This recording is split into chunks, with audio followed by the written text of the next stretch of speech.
Experiencing frustrating Armoury Crate high CPU usage and system overheating at idle?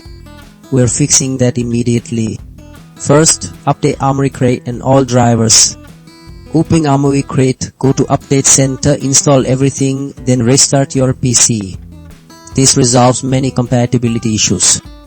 If that doesn't work, we'll adjust power plan settings.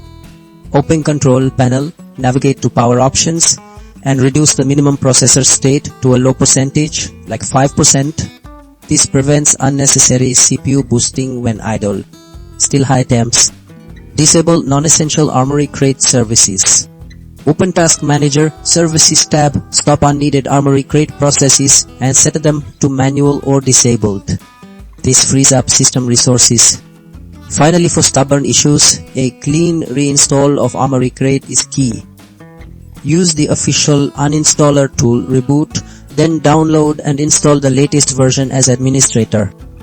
This ensures a fresh, uncorrupted setup, bringing your Armoury Crate high CPU usage and overheating at idle back to normal for good.